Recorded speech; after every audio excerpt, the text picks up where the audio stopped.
Go ahead and turn to Psalm number 121 to begin with. Psalm 121.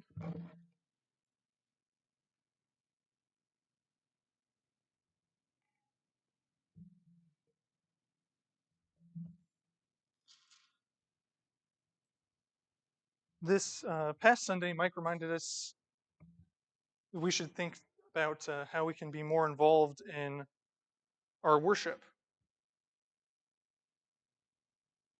And here, as we're reading through the end of Psalms, it struck me that there's a lot of really short Psalms that it's really easy to not be involved with. It's really easy to gloss over them if you don't make a point to listen to what you're reading. So I was thinking about what Mike said in regard to worship, to reading, because the book of Psalms was this like the Israelite songbook. They'd read this when they're going up to the temple, or when they're thinking about the glories of God, or when they're in times of deep distress and need to remind themselves of His goodness, or when times are dark and you need a reminder that He is in control.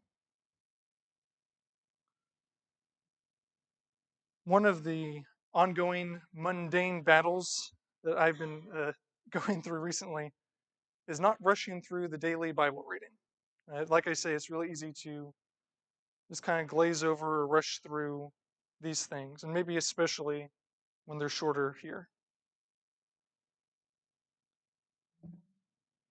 And in thinking about that, this is the Israelite Songbook. I thought about how I approach just singing here. Invitation song's going to be "Sing to Me of Heaven," which is a really beautiful song. It's also a song I've sung just about my whole life.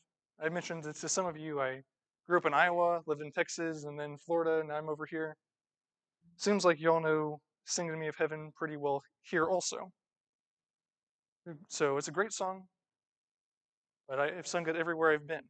So sometimes, even though I love the song, if I don't purpose in my head to think about what I'm singing, sometimes the song's over before I really think about its message. And that isn't the only song like that. So there's a short reminder there to think about these songs we're reading here in the Psalms, Scripture generally, a reminder to focus for the songs we sing together. Because when you open your heart to the message God has in these songs or in His Scripture, you're going to be a lot more encouraging to your brothers and sisters here. You're going to get a lot more out of worship yourself also. So that's the first part of the lesson this evening. But we're going to take some cues from what Paul tells Timothy. He says, devote yourself to public reading of Scripture.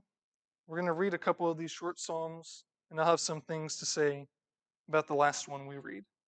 So we'll begin here with Psalm 121.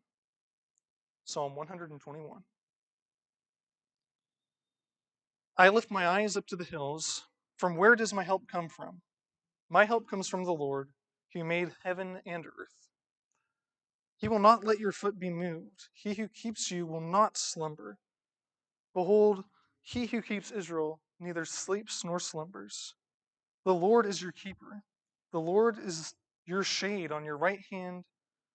With him the sun shall not strike you by day, nor the moon by night. The Lord will keep you from all evil. He will keep your life. The Lord will keep your going out and your coming in from this time forth and forevermore. Turn to Psalm 124. Psalm 124.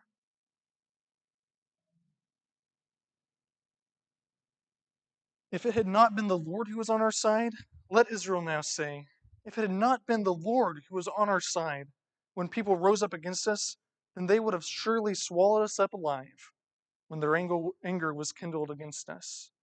Then the flood would have swept us away, the torrent would have gone over us. Then over us would have gone the raging waters. Blessed be the Lord who has not given us its prey to their teeth, We've escaped like a bird from the snare of the fowlers. The snare is broken. We've escaped. Our help is in the name of the Lord who made heaven and earth.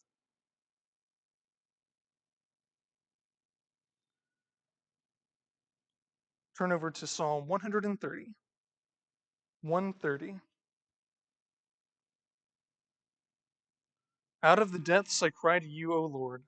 O Lord, hear my voice. Let your ears be attentive to the voice of my pleas for mercy. If you, O Lord, should mark iniquities, O Lord, who then could stand? But with you there is forgiveness, that you may be feared. I wait for the Lord, my soul waits, and in his word I hope. My soul waits for the Lord more than watchmen for the morning, more than watchmen for the morning. O Israel, hope in the Lord. For with the Lord there is steadfast love, and with him is plentiful redemption, and he will redeem Israel from all his iniquities. Finally, read with me Psalm 131, and I'll share a couple thoughts about this psalm. O Lord, my heart is not lifted up, my eyes are not raised high. I do not occupy myself with things too great and too marvelous for me, but I have calmed and quieted my spirit, like a winged child with its mother. Like a winged child is my soul within me. O Israel, hope in the Lord from this time forth and forevermore. I don't think I'd ever taken the time to read through most of those, and I especially don't remember Psalm 131, but I think it's beautiful. You begin by singing in verse 1, I'm not going to lift up my eyes, I'm not going to be proud in my heart. So you're approaching God with the proper attitude, right? Which is really intense humility. And when you kneel down and you're going forward to Him, you let go of what you think you have, then you can start to really receive His true blessings. That's in a stark contrast to most of the people we read about in the Bible, or even most of the people we see around us, right? Where in Babel, people are trying to reach heaven on their own terms, when in the garden, Adam and Eve have every opportunity for blessing and relationship with God, for peace and comfort, but they choose to do the one thing forbidden to them so that they could, trick themselves into thinking they were in control and in charge.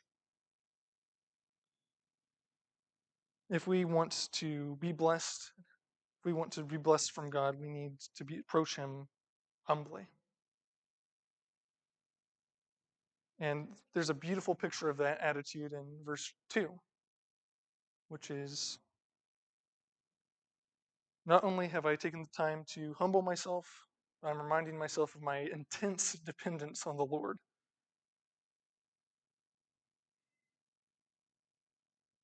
You look around, and it's hard to see anyone who seems safer or more comfortable than a little child clinging to their mother.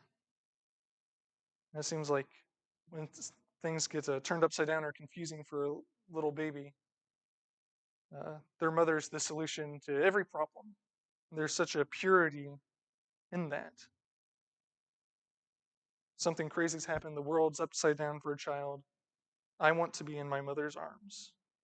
Everything is right and safe when I'm there.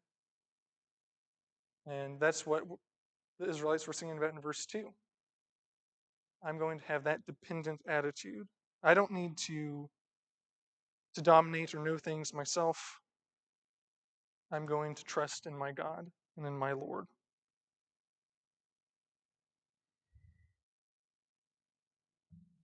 Verse 3 says, it calls for Israel to hope in the Lord from this time forth and forevermore.